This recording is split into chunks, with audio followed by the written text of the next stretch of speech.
Apple finally did it. They updated the MacBook Pro 16. It's here with a bigger screen, better battery life, and some pretty insane specs.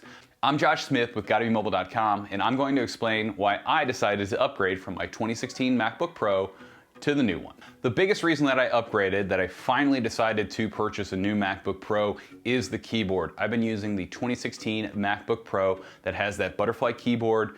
I personally haven't had the double letters or the missed letters, but I did have to have my keyboard replaced when the battery started swelling in that model. So I've had some issues with the keyboard, but not to the degree other people had. I just don't like the keyboard in the 2016 MacBook Pro. The travel is too little, so when you push down on a key, it doesn't move. When you're typing a lot, I regularly type 2,000 to 4,000 words a day, and that really wears on your fingers when there's no travel and you really bottom out very quickly.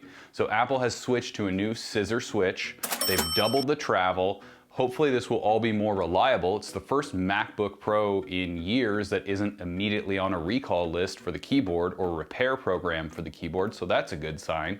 They've also fixed the arrow keys. The arrow keys are now an inverted T, so you can see what that looks like right here on the screen now, and basically that means if you're touch typing, you're gonna be able to find those keys quicker. The keys should also be quieter, much quieter than my 2016 model, probably a little bit better sounding than the early 2019 model that Apple has sold up until yesterday.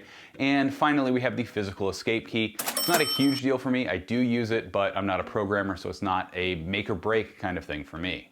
Next up is the larger display. We have a 16-inch display, 500 nits of brightness, and we have a higher 3072 by 1920 resolution. And basically this means I can put a little bit more on the screen, whether that's editing in Final Cut or putting two windows side by side and then having a little bit of room left over for a third window.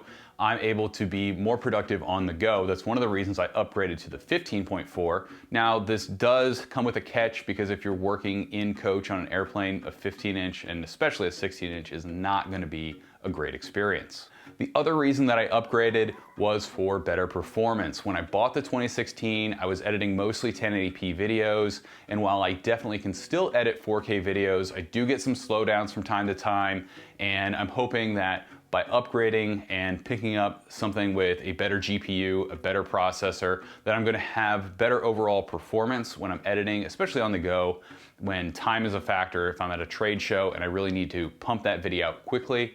I'm hoping that this will really pay off in the long run. And also, I want this notebook to be something that I can grow and handle as my video needs change over the next couple of years. I hadn't really been planning on upgrading for better audio, but I'm happy to see that Apple has upgraded the speakers. Everybody who's tested it out has said that the speakers are the absolute best that they've heard in a laptop, which is pretty impressive.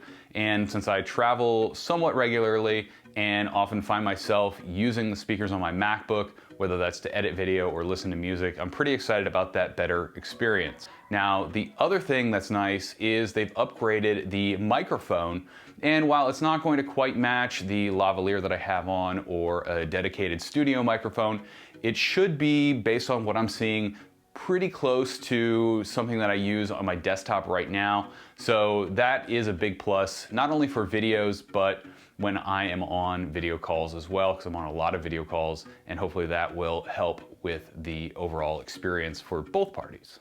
Battery life is a huge factor, and that's one of the reasons that I'm upgrading.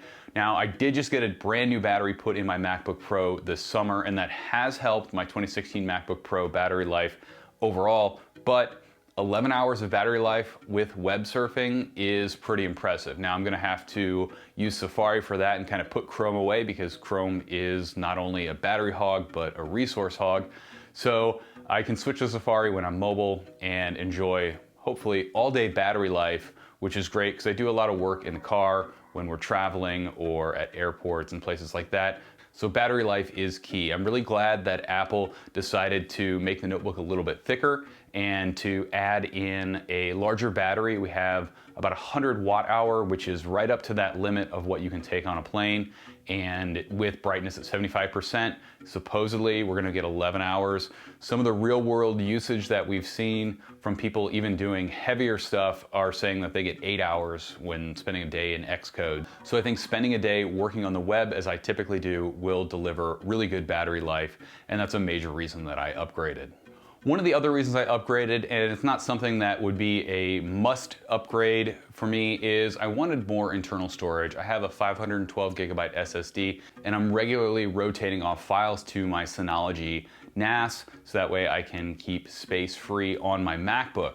Now that gets old, and if I'm working on a big project, I tend to run out of space. So I'm hoping that by going to the 1 terabyte option, I'm going to be able to get along a little bit better. Probably still gonna have to invest in an external SSD, but I really didn't want to pay any more of a premium to upgrade to 2, 4, or the new 8 terabyte option, because even though it's a little bit more affordable than I expected, I don't really need it right now, and I'd rather go with 1 terabyte and see where I'm at in a couple of years after using an external. So those are the reasons that I upgraded. We have an article on the reasons you should upgrade and the reasons you shouldn't upgrade to the 2016 MacBook Pro. A couple of the reasons you might not want to upgrade: you might want to wait for full reviews. Right now we've only seen first impressions.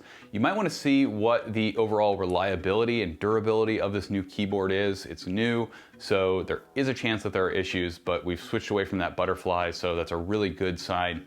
Another reason you might want to wait is for deals. We could see a couple small deals around Black Friday, and through 2020 we should see some bigger deals. Now you can save through some third-party retailers right now, and if you qualify for education pricing, you can get $200 off, so that is something you should consider. Finally, it's not an issue for me, but if you don't want to be on macOS Catalina, you're probably not going to want the 16-inch MacBook Pro right now, because it does ship with Catalina. I'm not aware of a way that you can downgrade this model to Mojave, because it's never run Mojave. Someone out there might have a solution, but in most cases, you're going to be on Catalina. So if you're not willing to stick with Catalina, probably avoid this MacBook Pro for right now. Thanks for joining me to listen to why I'm gonna buy the new MacBook Pro 16. Now, if you're buying this, leave a comment down below and let me know why you're upgrading, what you're upgrading from. I have some friends who are upgrading from 2013, from 2015, so they've really hung on to that last good MacBook Pro that Apple made. And I know a lot of developers personally who are excited for that physical key and 64 gig of RAM. So let me know why you're upgrading, and check out the links in the description below. We'll have the reasons you should and shouldn't. We'll have a roundup of the best deals, and also an explainer of how the Apple trade-in program works, which is how I'm disposing of my old MacBook Pro from 2016. I'm gonna get about $940 from Apple by giving them that old notebook. Thanks for watching. Don't forget to like and subscribe for more. Have a great day.